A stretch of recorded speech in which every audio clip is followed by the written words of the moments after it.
Bom dia, boa tarde, boa noite a todos e todas. Nossa primeira videoaula do ano de 2021. Quero desejar a todos desde já um ótimo ano novo, muita saúde, muita paz, que a vacina chegue e que Bolsonaro caia.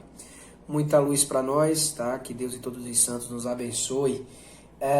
Hoje nós vamos falar, gente, vamos dar início a um assunto muito importante, muito indispensável, básico, na compreensão de várias patologias, principalmente as doenças crônicas não transmissíveis, tá? Que tem nas lipoproteínas, ou melhor, na alteração dessas lipoproteínas no sangue, como base, como origem e mantenedor, né, desses quadros patológicos. Hoje nós vamos conceituar essas lipoproteínas, nós vamos classificá-las e compreender, né, a fisiologia, a origem, o metabolismo, a excreção, enfim. Vamos falar sobre a dislipidemia, né, algumas alterações clínicas importantes desses elementos estruturais fundamentais para o transporte das gorduras em nosso organismo. Antes de iniciar a falar sobre necessariamente lipoproteína, nós vamos falar, claro, do processo anterior, né? Quando a gente fala de lipoproteína, gente, nós estamos falando de lipídios, de transporte de lipídios, metabolismo dos lipídios. Logo, nós lembramos dos ácidos graxos da circulação. Antes de chegar no intestino, nós temos aí todo um processo digestivo desse lipídio consumido. Nós temos a presença de lipases, tanto na lipase lingual, quanto a lipase gástrica, a lipase pancreática. Vale salientar que a lipase lingual, ela principalmente é presente, gente, em crianças recém-nascidas, né? E na primeira infância, ali onde a necessidade de lipases lingual é muito maior, né? Pelo maior consumo de ácidos graxos, especialmente de cadeia curta e cadeia média, que é mais presente na dieta desses indivíduos recém-nascidos e primeira infância. Ao passar dos anos, essa necessidade vai se reduzindo pela alteração do perfil de lipídios consumido, né? Ao passar dos anos, a quantidade, né, de ácidos graxos de cadeia curta e média diminui, dando espaço aos ácidos graxos de cadeia longa, né?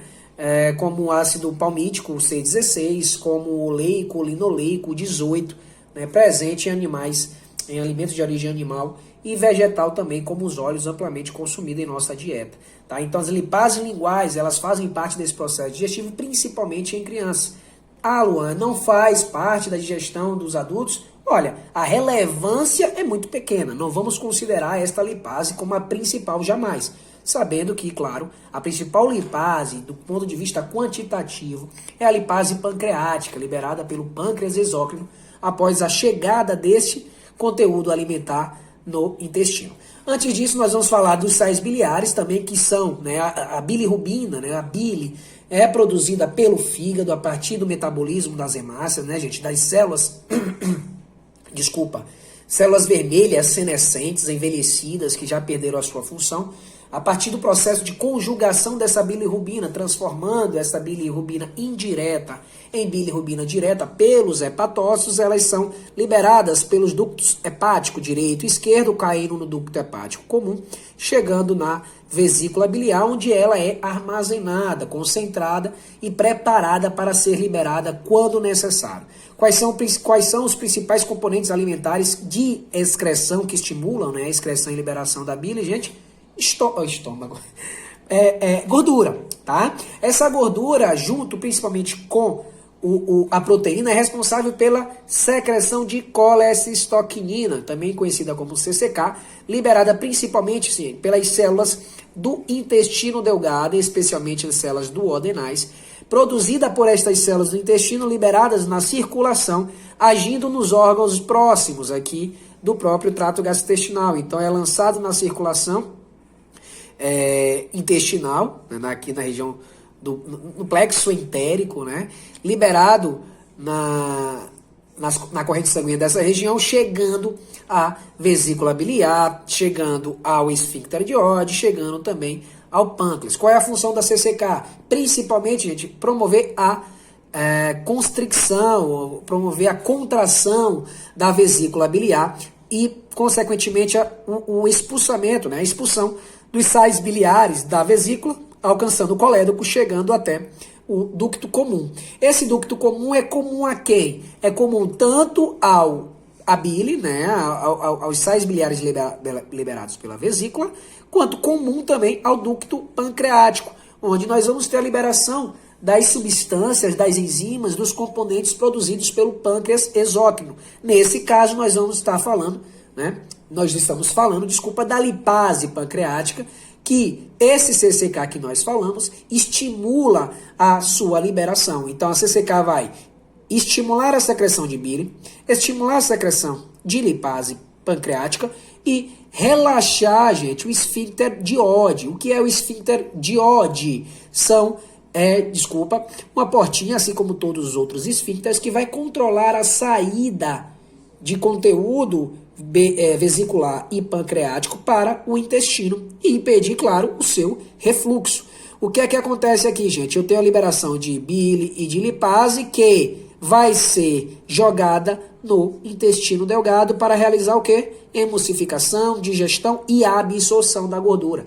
Junto com a CCK nós temos a secretina, que é quem vai, eu percebi agora que eu falei que a CCK vai estimular. Não, a CCK não vai estimular de forma importante a lipase pancreática, mas sim a secretina, tá, gente? Perdão pelo equívoco. A secretina vai expulsar, vai promover a liberação dessa lipase pancreática, junto com a vesícula, liberando esses componentes da digestão de lipídios. E eu tenho também o peptídeo inibitório gástrico, né, que vai agir no sentido de reduzir, gente, a velocidade do esvaziamento gástrico.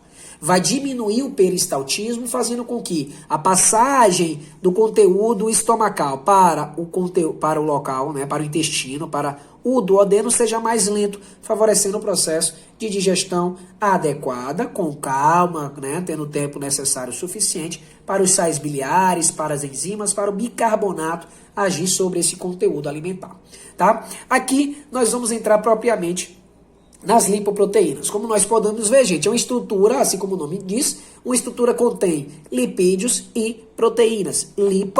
Lipídios, proteínas, vem das proteínas. Essa estrutura, ela é, gente, anfipática. O que é um elemento, uma estrutura anfipática? Ela apresenta tanto a sua porção, a sua estrutura apolar, hidrofóbica, quanto a sua porção polar, né, que também é a sua porção hidrofílica, ou seja, são essas misturas, né, são esses elementos, esse conjugado de elementos hidrofóbicos e hidrofílicos que vão constituir a lipoproteína. Lembrando que a bicamada lipídica da membrana plasmática, ela apresenta basicamente a mesma função, só que essa nós temos uma estrutura monolipídica, né? Monocamada, não é uma bicamada, mas nós vamos ter uma outra similaridade, os fosfolipídios. Assim como eu tenho os fosfolipídios nas membranas plasmáticas das nossas células, eu vou ter os fosfolipídios das membranas das lipoproteínas, que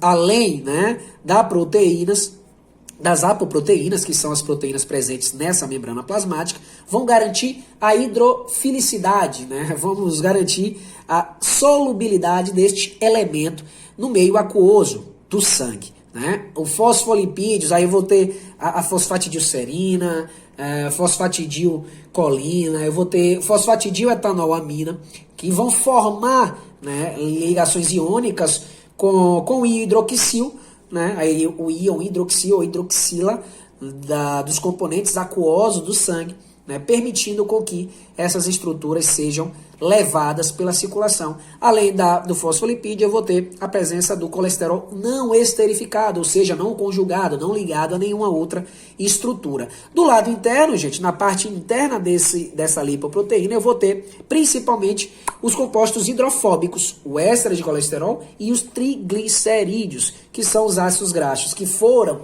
né, hidrolisados no intestino por meio dos sais biliares, das lipases, e voltam a ser esterificados nas células enterócitas, né, nas células intestinais, que nós vamos ver no próximo slide. Observe que na camada, na membrana dessas lipoproteínas, nós vamos ter a presença de apolipoproteínas, ou também chamadas de apoproteínas, tá? Nós vamos ter apolipoproteínas do tipo A, do tipo B, do tipo C, do tipo E, né, com as suas subclassificações, que nós também vamos ver mais adiante. Gente, qual é a principal função destes elementos? transporte e metabolismo dos lipídios, como nós vamos ver a partir de agora.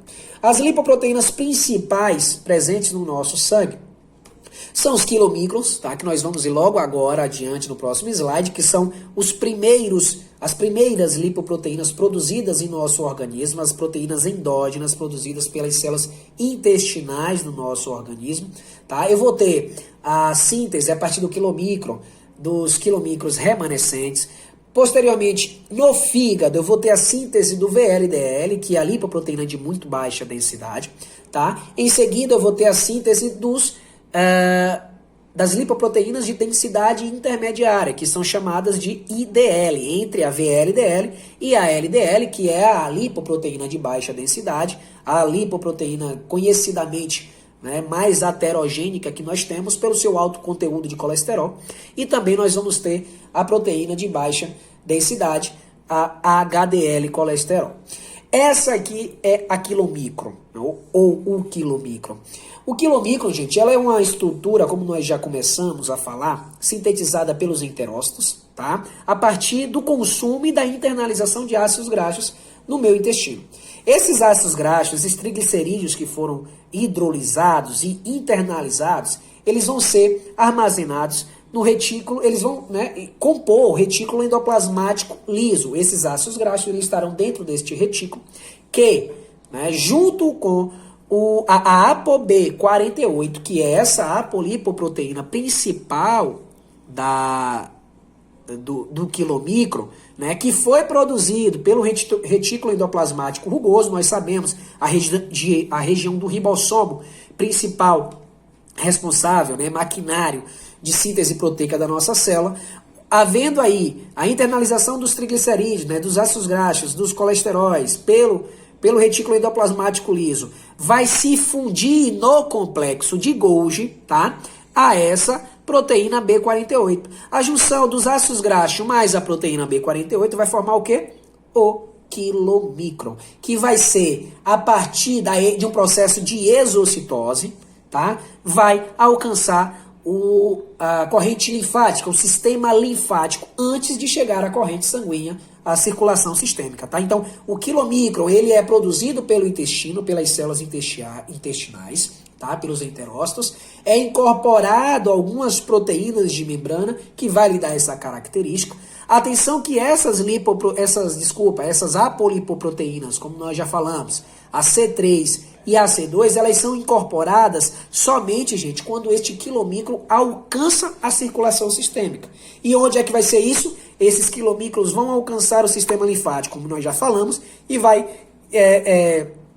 desembocar no ducto torácico, né? Na região torácica, abaixo da clavícula, vai alcançar a circulação sistêmica, e dentro dessa circulação sistêmica, esse quilomicron vai receber dos HDL, das lipoproteínas de baixa densidade, as apolipoproteínas C2 e a apolipoproteína E, que são uma das apoproteínas que nós já falamos. Então, a partir do momento em que o quilomicron entra na circulação, ele vai ganhar o que, gente? Novas proteínas que vão garantir a sinalização, vão garantir o adequado funcionamento, né, e direcionamento desta apolipoproteína. C2, principalmente, vai ser importantíssimo, né, para a ligação dessa estrutura e ativação da LPL, que é a lipase lipoproteica ou lipase proteica, né, presente principalmente nas células musculares, nas células do tecido adiposo, que nada mais é, gente, o que é que a LPL faz? Ela vai hidrolisar, ela vai retirar, ela vai quebrar esses triglicerídeos, ela vai roubar deste quilomicron a gordura presente dentro dela. O que é que eu vou deixar, portanto, o quilomicron remanescente, com menor conteúdo de triglicerídeo, com menor conteúdo de colesterol, tá? Esse quilomicron que agora foi ativado, né, que ativou na realidade, por meio da ApoC2, a LPL, ela vai ser internalizada e o seu conteúdo vai ser, entre aspas, roubado por essas células, tanto para sintetizar energia, né, os ácidos graxos, né, quanto para pegar, por exemplo, o glicerol e sinalizar e levar para outras vias metabólicas, como síntese, de novo, de glicose, ou a gliconeogênese. A ApoE, que nós falamos, junto com a ApoC2, é incorporado pela HDL. A ApoE é o principal sinalizador, é o principal ligante desses quilomicros, que agora são quilomicros remanescentes, ao fígado. É só a gente fazer uma associação. ApoE é hepatócito, mesmo que hepatócito seja com H, a gente pode fazer essa analogia. O ApoE, gente, é a principal apoproteína das lipoproteínas que são responsáveis por ligar essas estruturas ao fígado. Então, o quilomicro, ele já sofreu a ação da LPL. Ele, durante o percurso na corrente sanguínea, ele foi trocando proteína, né? Tanto que ele recebeu ApoC2 e ApoE da HDL. Ele vai doando outras apoproteínas também e vai perdendo o seu conteúdo de triglicerídeos. Então ele vai se tornar um quilomicro remanescente e o seu restante, né, aquilo que sobrar, vai ser captado por quem? Pelo fígado. Tanto para sintetizar, né, VLDL, já que o seu conteúdo interno é de triglicerídeo, a gente sabe, como nós vamos ver adiante, que o principal componente da VLDL são os triglicerídeos, quanto para direcionar para a síntese de hormônios, né, esteroidais, tanto para a síntese de produção de energia pelos hepatócitos. Enfim, aí a célula vai direcionar. E além disso, gente, a gente precisa atentar que, junto com os triglicerídeos, com o colesterol, foi uma coisa que me passei, desculpa, os triglicerídeos, o colesterol e as vitaminas lipossolúveis, elas também serão carreadas a partir, desde o intestino, né, na absorção, junto às micelas de gordura, né, incorporados aos quilomicros, no processo de fabricação dessa lipoproteína para o transporte dos lipídios. A gente sabe que as vitaminas lipossolúveis, como o próprio nome diz, elas não são solúveis em meio aquoso, logo elas precisam de carreadores. Nesse caso, a lipoproteína, e internamente também a albumina participa e outras proteínas ligantes, né, outras proteínas transportadoras participam desse transporte de lipídio na circulação. E aqui a imagem, né, esquematizando, como a gente explicou, esses triglicerídeos são absorvidos na borda e escova do intestino, são incorporados aos retículos endoplasmático liso, que junto com a ApoB48 produzida no complexo, né, aqui, de síntese proteica do retículo endoplasmático rugoso, vai ser incorporado a essas vesículas do complexo de Golgi até ser liberado na forma de quilomicrons na linfa e posteriormente alcançar a circulação. Beleza? Assim é que acontece a síntese do quilomicro e assim que vai acontecer o metabolismo deste quilomicro por meio da lipase lipoproteica a partir, né, da doação pelo HDL das apoproteínas C2 e apoproteína E. Beleza? Até a próxima aula, gente. Esse é o primeiro momento, né? Já avançamos bastante no tempo. Já já nós voltaremos com a segunda parte da parte 1 desta aula sobre lipoproteína. Até já!